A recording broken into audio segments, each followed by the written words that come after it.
이 영상을 촬영할 때 여러 친구들을 인터뷰하면서 이런 사실을 직접 확인할 수가 있습니다.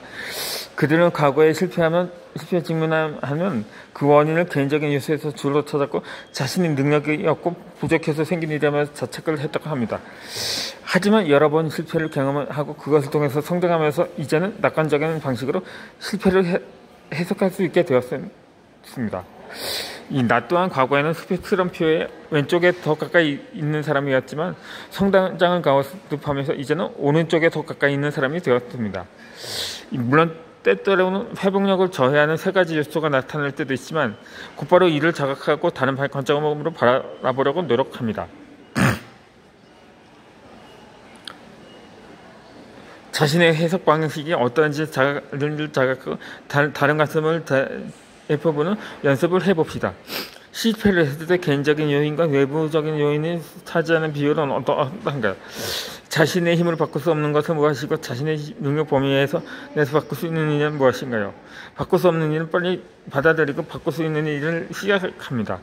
그리고 실패의 영향이 당신의 인생 전체가 아니라 일부분에만 미친다는 사실을 이해합니다.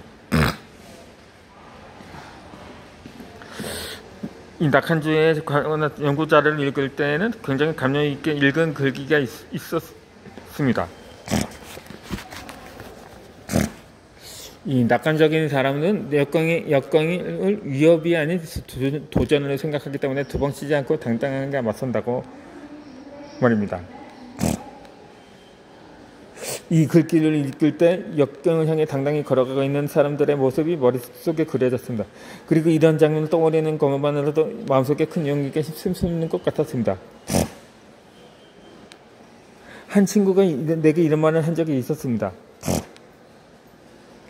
이 실패를 인정하는 건 정말 고통스럽지만 실패를 극복하고 다시 일어나는 내 모습을 볼 때는 정말 자연스럽다고 말입니다. 이 친구처럼 나 역시 역경을 향해서 당당히 걸어가고 실패 후에 툭툭 털고 일어나는 내 모습을 언제나 마음속에 담아두고 싶습니다.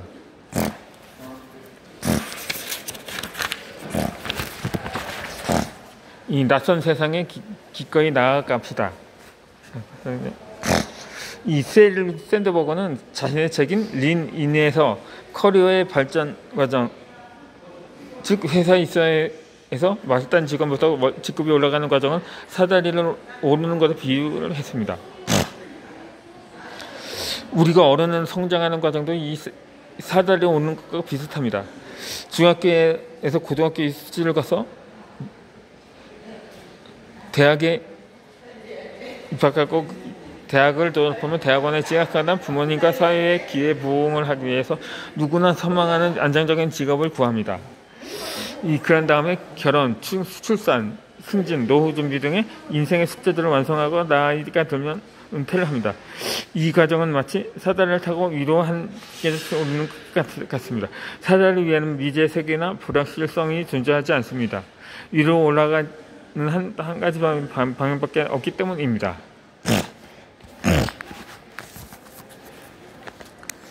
사람은 누구나 자신만의 인생 사슬을 갖고 싶습니다.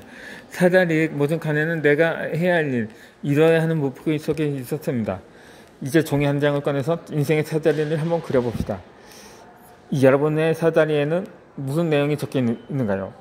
명문대에 진학을 하거나 대기업에 취직을 한다거나 좋은 지역으로 이사나 결혼 혹은 출산, 승진 등의 지금 서 있는 사다리의 다음 칸에는 어떤 목표가 적혀 있는가요? 그런데 이 목표가 달성에 실패하거나 예상치 못한 일이 발생할 수가 있습니다. 학교 진학에 실패하거나 원하는 기업에 취직이 안 되거나 결혼을 약속했던 상대와 헤어지거나 회사에서 해고를 당하거나 배우자의 외도로 결혼생활이 파탄나거나 건강에 문제가 생겨 일을 못하게 되거나 힘들게 차린 업체가 망하거나 등의 일이 발생했을 때는 인생의 사다리가 갑자기 꾹 끊겨버린 것 같을 것입니다. 이렇게 차곡차곡 계획을 세우고 꿈꿔왔던 인생의 모습이 한순간 사라져버리는 것입니다. 이와 같이 사다리를 끊어지면 당장 다음 발걸음을 어디로 옮겨야 할지 몰라 방황하게 됩니다. 이 사다리에서 정글짐으로 바뀐다면 라고 가정합시다. 사실 요즘 세상에 커리어의 발전은 사다리에 비유하는 것은 적절하지 않을 것입니다. 2018년도에 미국의 보고 자료에 따르면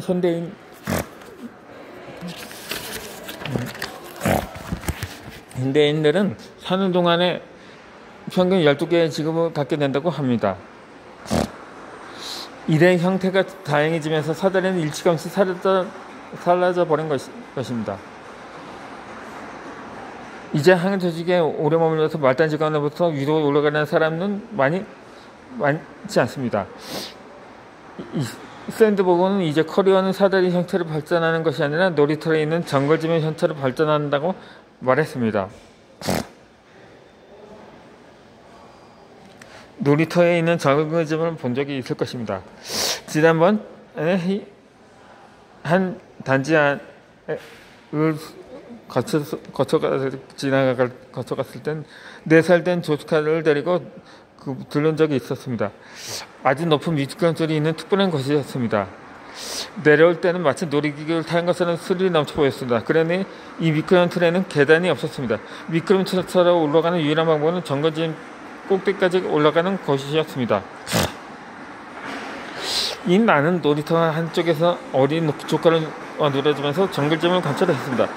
이 정글짐에 있는 많은 아이들은 각자 작은 곳에서 출발해 저마다 경로를 따라 올라가고 있었습니다. 미끄럼틀을 타러 올라가는 아이들이나 정글짐 꼭대기까지 올라가는 아이, 정글짐 위에 앉아 친구들과 이야기를 나누고 있는 아이들까지 다양한 모습을 관찰할 수가 있었습니다. 아이들을 왼쪽이나 오른쪽, 위, 아래 각자 방향으로 움직였고 앞에 다른 아이가 가로막고 있으면 방향을 바꾸거나 한 칸 아래로 내려가 다음 칸으로 이동한 다음 계속 위로 올라갔습니다.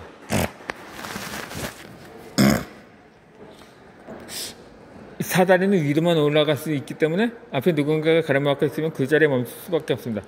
그러나 정글짐은 다릅니다. 목표한 지점까지 갈 수 있는 방법이 여러 가지 올라가는 과정에서 다양한 시각과 관점을 접할 수가 있습니다.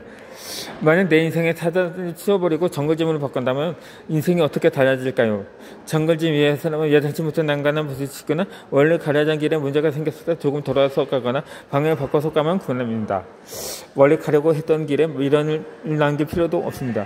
정글짐을 올라갔다면 모든 방향에 새로운 길이 있고 그 길 위에 새로운 가능성이 기다리고 있습니다. 익숙함을 넘어 미지의 세계로 갑시다. 정글짐 위에서 방향을 바꾸는 건 아주 인생의 방향을 바꾸는 멀리 돌아가는 건 생각보다 어려운 일입니다. 나는 박교정 가정을 졸업하면서 7년 동안 공부하고 일을 하면서 전들었던 도시를 떠나서 완전히 새로운 곳으로 이사를 가야 했습니다. 그때 나는 굉장히 두려웠습니다. 물론 좋은 일에 떠나는 것이었지만 그래도 마음이 불안한 걸 추조했습니다. 그런 내 모습을 보고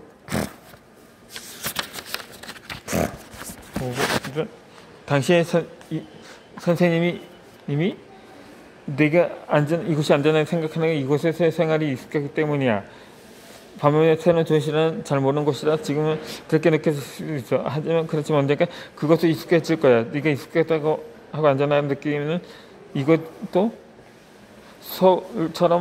서울에서 처음 왔을 때는 낯선 타향이었다고 말씀하셨습니다. 인생에서 방향 전환은 익숙함을 버리고 미지의 세계로 돌아가는 과정입니다. 익숙함과 미지의 세계는 두 개의 절벽과 같습니다. 한쪽이 나에게는 익숙한 생활, 직업이나 감정, 자아라면 다른 한쪽은 낯선 미지의 세계입니다. 인생의 방향을 바꾼다는 것은 한쪽 절벽에서 다른 쪽 절벽을 뛰어넘는다는 의미입니다. 나는 익숙했던 절벽을 떠나 새로운 도시에 왔고 이곳에도 1년째 살고 있는 중입니다. 그리고 그때 선생님이 말씀하셨던 어느새 이것은 내게 익숙하고 안전한 곳이 되었습니다. 절벽을 뛰어넘는다는 건 결국 쉬운 일이 아닙니다. 우리의 애는 익숙한 곳에서 안전을 부르기 있기 때문에 그 낯선 상황을 들으면 두렵고 불안해집니다. 있기는 보여줬다면 다니기 싫은 직장에 계속 다니거나 이미 사랑이 맺어버린 관계를 붙잡고 있는 사람들이 많습니다.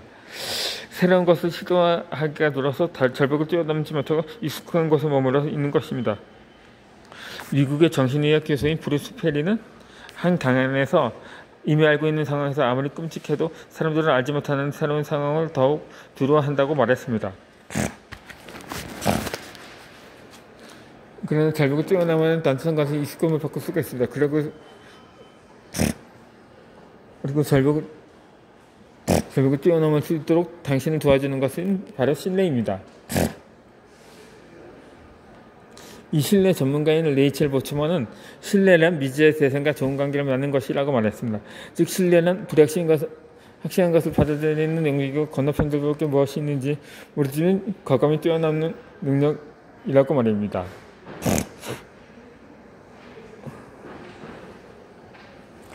이 두려움을 안고 나아가 봅시다. 사람들은 누구나 새로운 것에 대한 두려움이 있습니다. 몇 달 전에 브레네 브라운 교수가 FFT라는 제목으로 팟캐스트를 진행했습니다. 이때 그분은 FFT가 빌어먹을 첫 경험이라고 설명했습니다. 나는 빌어먹을 첫 경험이라는 말을 듣자마자 웃음을 터뜨렸습니다. 브라운 교수가 팟캐스트가 그분에게는 그 새로운 도전이며 녹음을 준비하면서 어떤 어려움들이 있었는지를 이야기했습니다. 나는 팟캐스트를 들으면서 예전에 온라인 강의를 처음 시도했었던